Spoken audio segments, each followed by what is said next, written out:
नमस्कार, आप देख रहे हैं दी वन इंडिया शो। आपके साथ मैं हूँ मीनाक्षी कण्वाल।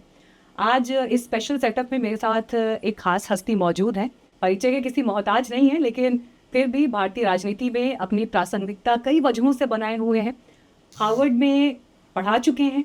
भारत जब लौटने का फैसला किया तो यहाँ की राजनीति में प्रमुख स्थान उनका रहा, अलग अलग महत्वपूर्ण पदों पर काम किया।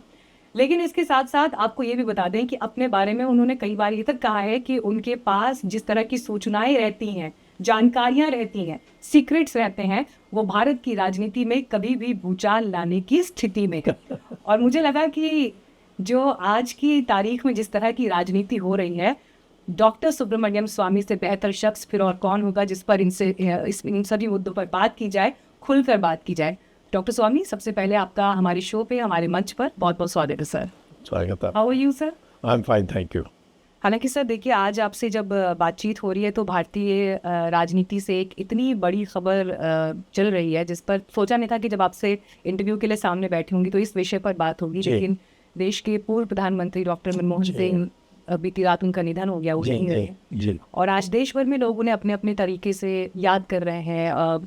वो उनके बारे में क्या सोचते हैं या उनके वक्त में कौन से फैसले कैसे हुए, क्या हुए।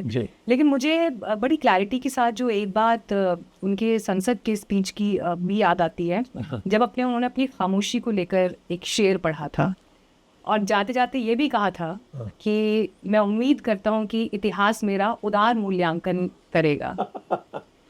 आपको लगता है कि उनके साथ अब आने वाले वक्त में जस्टिस हो पाया, या जो उन्होंने कहा था कि उनका उदार मूल्यांकन इतिहास करेगा, कर पाएंगे हम उनके साथ वो न्याय? वो तो होना ही है। उन्होंने कई अच्छी चीज़ें की थी, कई अच्छे कदम उठाए हैं। उन चीज़ों का जो परिणाम धीरे धीरे आएगी, तो मैं समझता हूँ कि जैसे कई बार हमने देखा, डॉक्टर अम्बेडकर है, जब तक जवाहरलाल नेहरू थे उनका नाम निशाना नहीं होता था, और नेहरू परिवार के राज में कभी उसकी नाम नहीं लिया जा सकता था। आज उनकी नाम चमक रही है। तो इसीलिए मैं समझता हूँ कि मनमोहन सिंह का भी ऐसे ही होगा। वो कोई प्रचार नहीं करते थे, कोई मीडिया उनके लिए कोई लगा इन्हें उन्होंने ख़रीदा नहीं था जिसको उनको एक प्रकार से उनकी प्रचार कर सकते, ऐसा उन्होंने कभी नहीं किया था। तो इसीलिए उनकी कम प्रचार हुई। आपकी कोई पर्सनल एक्सपीरियंस उनके साथ ऐसा, या कोई ऐसी बातचीत जो आपको उनके साथ लास्ट हुई हो, या हम तो कोई ऐसी मीटिंग जिसने एक खास इम्प्रिंट जहन में छोड़ा हो? नहीं, हम पहले मैं बता देता हूँ, जब वो प्रोफेसर थे दिल्ली स्कूल ऑफ इकोनॉमिक्स में, मैं भी प्रोफेसर IIT में हो गया था, उनकी चेयरमैनशिप में मैं निर्वाचित भी हुआ था। और मैं समझता हूँ कि उस समय से मैं उनकी सारी इकोनॉमिक्स जानता हूँ। वो मेरी इकोनॉमिक्स जैसे थी, फ्री मार्केट, हमें सोशलिज्म की आवश्यकता नहीं है, सोशलिज्म से हम आगे नहीं बढ़ सकते, 3.5% पर प्रतिवर्ष से जब आगे बढ़ नहीं सकते, और हमें 7-8% में बढ़ना है, तो फिर हमें मार्केट इकोनॉमी लाने के लिए ये भी थे। तो इनके साथ तो हमारी बात होती थी। जब पहली कदम जब चंद्रशेखर प्रधानमंत्री थे, जो हम लोगों ने उठाया, उस समय ये हमारे एडवाइज़र थे। ये पहले जिनीवा में चले गए थे, फिर हमने उनको जिनीवा से बुला करके हमारे adviser to the prime minister उनको बनाई थी। और उनके साथ और मोंटेग सिंह अहलूवालिया, जो मेरे सेक्रेटरी थे मिनिस्ट्री के, हम 3 लोगों ने इस सारी चीज़ की ढांचा बनाई, और उसके बाद नरसिम्हा राव आए, उन्होंने इसको क्रियान्वित किया। तो उसमें ये फाइनेंस सेक्रेटरी थे मोंटेग सिंह, और ये थे मंत्री, और इन्होंने 3.5% से 5 साल के अंदर 8% कर दी थी। और दुनिया में एक चमक आई है हमारे देश के बारे। तो ये तो इतना बड़ा योगदान है। इसी पर उसको काम बहुत किए, but he was a man of few words. कम बोलते नहीं, वो काम, हाँ, बोलते तो अपने के लिए तो बहुत कम बोलते थे, और आलोचना भी नहीं करते थे। और हाँ, कई ऐसे दोस्त थे, जैसे मैं था, तो वो प्राइवेटली अपने तरह से तरीके से अपनी बात को रखते थे। इनको सोनिया गांधी के काल में और राहुल गांधी के कारण वो बहुत दुखी हुए थे। उनका बड़ी धज्जी उड़ाई थी इन लोगों ने। आपको पता नहीं याद है कि नहीं, एक प्रेस कॉन्फ्रेंस में या एक पार्टी मीटिंग में जहाँ प्रेस भी थी, राहुल गांधी ने उनकी जो दस्तावेज थी उसको उठा करके सबके सामने फाड़ा था। इतनी बेइज्जती की उन्होंने उसकी की। और फिर ये 2G में आया तो 2G में मैंने ही पब्लिकली कहा था कि इनका कहीं नहीं दोष है। और वो सब राजा जो कांग्रेस के लोग थे और DMK के लोग थे, उन्हीं का कसूर था। तो वो बच गए थे उसमें से। बट मैं समझता हूँ कि नेहरू परिवार जो है वो उनको कभी जो महत्व देना चाहिए था नहीं दिया। इनफैक्ट आपने जिस तरह से ये अंतिम कुछ पंक्तियाँ बोली, मैं इसका जिक्र इसलिए भी करने वाली थी क्योंकि डॉक्टर मनमोहन सिंह की जिन 2 बातों पर प्रमुखता से आलोचना होती है, उसमें एक बिंदु ये आता है कि वो सोनिया गांधी के कंट्रोल पर चलते थे। बड़ा आरोप उनके ऊपर पूरे समय रहा कि वो तो फेस है, पीछे से जो काम करते हैं या सरकार चला रहे हैं वो गांधी परिवार है, स्पेसिफिकली सोनिया गांधी हैं। फिर दूसरी बात ये थी कि जो उनका एक स्टेटमेंट था, आपको भी ध्यान होगा, जब उन्होंने कहा था कि इस देश के संसाधनों पर जो पहला अधिकार है वो अल्पसंख्यकों का है। हालांकि बाद में फिर उन्होंने ये कहा कि ये नहीं कहा था और ये मतलब था। अब उस पर एक डिबेट चलती रहती है कि प्राइम मिनिस्टर ने क्या कहा था, क्या नहीं कहा था, क्योंकि उनकी स्पीच में वो बात है, लेकिन जो प्रेस रिलीज आई थी उस प्रेस रिलीज में वो स्पेसिफिक लाइन नहीं थी, तो इसलिए वो एक आर्ग्यूमेंट का विषय रहता है। लेकिन आम जनता तो इन 2 मुद्दों पर उनको आलोचनात्मक नज़रिए से देखती ही है। और अगर आप उस दौर के मीडिया को याद करें, मैंने इनफैक्ट कल परसों एक पोस्ट भी किया एक्स पर, तो मैं उसमें ये लिख रही थी कि मीडिया ने जिस तरह से और जिस अंदाज में उनकी आलोचना की है, लेकिन उसके बावजूद जो विनम्रता, जो शालीनता और जो एक सभ्य व्यवहार उनका हमेशा सार्वजनिक जीवन में रहा है, वो एग्जाम्पलरी रहा है। शायद वो उस तरह की आलोचना के इकलौते हकदार नहीं थे। तो क्या उनका मूल्यांकन हो पाएगा? बिल्कुल। ये तो नरसिम्हा राव का भी यही हाल हुआ। सिर्फ मनमोहन सिंह का क्यों कहते हैं, ये नेहरू परिवार का ये वीकनेस है ये, कि कोई और उभर के नहीं आना चाहिए, और ख़ास तौर पर कांग्रेस पार्टी से। और जो उन्होंने हालत मनमोहन सिंह की वो उन्होंने वही हालत उन्होंने नरसिम्हा राव की भी की थी। मैं ये समझता हूँ कि दोनों नरसिम्हा राव और मनमोहन सिंह अपने पार्टी का नुकसान नहीं होना चाहिए, इसीलिए वो अपना जहर पी लेते थे। लेकिन राहुल जी ने तो कहा कि मैंने अपना पॉलिटिकल गुरु खो दिया। उन्होंने एक एक्स पोस्ट पे मतलब ये बात, पहले तो ये पढ़े लिखे आदमी नहीं है गुरु रखने के लिए, तो इनको मनमोहन सिंह जैसे हाई पावर्ड फुल प्रोफेसर, दुनिया में इंटरनेशनल ट्रेड में उसने जो थीसिस लिखी, ये सब तो उसको कुछ पता नहीं है। और आज कहना मरने इनकी देहांत होने के बाद ये उनको शोभा नहीं देता है।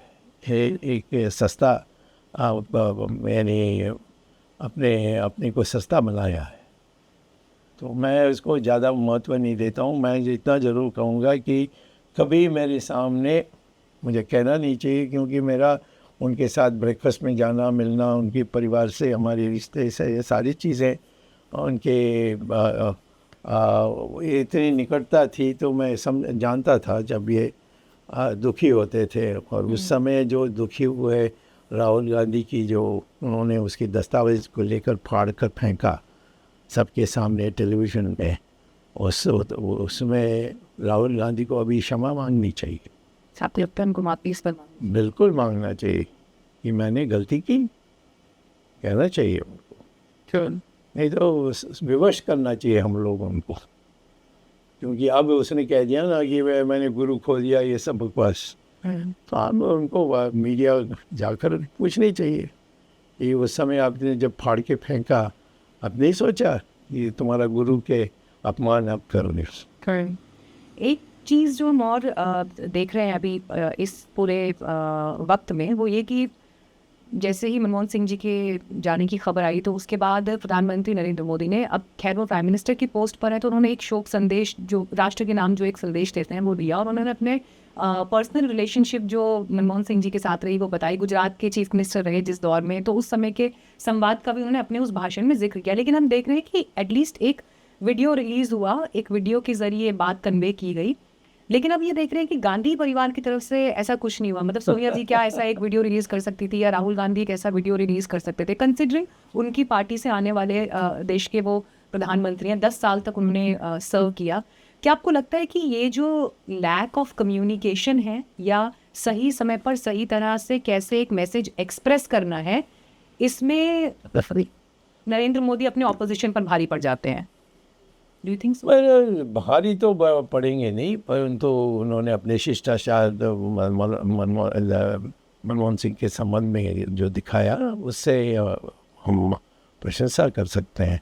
और जहाँ तक ये है, ये तो सिर्फ मनमोहन सिंह की एक प्रकार से बेइज्जती नहीं की, उन्होंने नरसिम्हा राव पे भी की थी। नरसिम्हा राव की लाश को तो उन्होंने उनकी जो पार्टी की ऑफिस में रखने नहीं दिया जी। और आखिर में उनको हैदराबाद ले जाना पड़ा और वहाँ लकड़ी नहीं मिली उनको, और इन्हें उनकी लाश आधा जली हुई पाई गई थी 2 बजे रात को। और फिर दूसरे लोग आकर के, पब्लिक आकर के इसको ठीक किया। तो ये कहाँ, ये इनको इतनी निष्ठा होती थी तो फिर जहाँ जवाहरलाल नेहरू के जगह में जो बड़ा मैदान बनाई है, वहाँ नरसिम्हा राव का भी एक शिला रख दें और मनमोहन सिंह को भी रख दें, तो फिर मैं समझ सकता हूँ कुछ प्रायश्चित का है। बट ये इनका तो जिसको अंग्रेजी में कहते हैं। एक चीज़ ये सोच रही थी सर, जैसे आप ये, मैं जब आपकी बातों को ध्यान से सुन रही हूँ, अब अगर यहाँ से आगे बढ़ते हुए और बाकी पॉलिटिकल डिस्कोर्स की बात करें, तो आप जो बातें गांधी परिवार पर उनके किए गए बर्ताव के ऊपर जो टिप्पणियां कर रहे हैं, लगभग यही टिप्पणियां तो फिर प्रधानमंत्री नरेंद्र मोदी, चाहे गृह मंत्री अमित शाह और बीजेपी की जो बाकी बड़े नेता हैं, वो सब भी करते हैं। लेकिन जो ये तो मैंने तो संसद का कॉन्स्टिट्यूशन का भी जो 75 वो तो पूरी चर्चा इन्हीं सब बातों पे शहीद हो गई। नहीं, जहाँ तक राहुल गांधी ब्रिटिश सिटीजनशिप में है, जिसके लिए मैंने केस डाली है, जिसके कारण उसकी भारतीय जो नागरिकता है वो रद्द हो जाएगी, उस पर तो नरेंद्र मोदी कुछ नहीं कर रहा है। उनके हाथ में क्या है करना, क्या कर सकते हैं? हम प्रधानमंत्री हैं। तुरंत राजनाथ जब होम मिनिस्टर थे, मेरी एक चिट्ठी पर उन्होंने शो कॉज नोटिस भेज दी, उसका जवाब नहीं दिया। तो अब वो अमित शाह को कहने चाहिए कि उनको कहिए कि आप 24 घंटे में जवाब नहीं देंगे तो हम आपकी सिटीजनशिप रद्द करेंगे, ऐसा बोलनी चाहिए। ये मनमोहन सिंह के संबंध में या किसी और संबंध में जहाँ तक मोदी है, वो तो सब बनावटी है।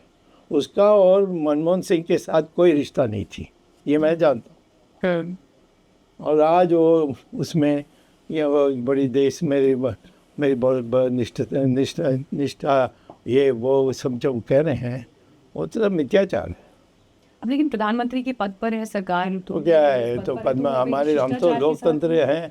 प्रधानमंत्री का पद का कोई उतना महत्व नहीं है जितना तानाशाही में। सर इसकी हेडलाइन बन जाएगी फिर कल, प्रधानमंत्री वो तो तुम्हारे हाथ में है, तो इसकी हेडलाइन बन जाएगी फिर बन जा, वो तो आपके हाथ में है, मेरे हाथ में तो नहीं। फिर वही है कि बीजेपी के लोग देखेंगे, मोदी जी देखेंगे, वो बोलेंगे कि अरे आप प्रधानमंत्री पद का महत्व नहीं मान रहे हैं क्या? नहीं, मैं नहीं मानता इसकी मोदी जी का महत्व नहीं मान रहे हैं, प्रधानमंत्री पद का ही महत्व नहीं, मैं प्रधानमंत्री के पद में जो निष्ठा दिखाएंगे, जो उनकी जो प्रोग्राम्स होते हैं उसको दिखाते हैं, तब से उससे प्रधानमंत्री की बनती है। नहीं तो प्रधानमंत्री नाराजगी क्यों है मोदी जी को लेकर आपके मन? मुझे कोई ऐसी नाराजगी नहीं है, मैं सच्चा सच बोल दिया हूँ, सच बोल दिया हूँ। उसको नाराज कहोगे तो नाराज मान लो, मैं तो सच बोल रहा हूँ और वो मेरे पार्टी के हैं, तो इसीलिए मैं ये कह रहा हूँ कि मैं पब्लिक को गुमराह नहीं करने चाहता हूँ। ये झूठा प्रचार से किसी को महान बनाना ये हमारे देश के संस्कार नहीं है।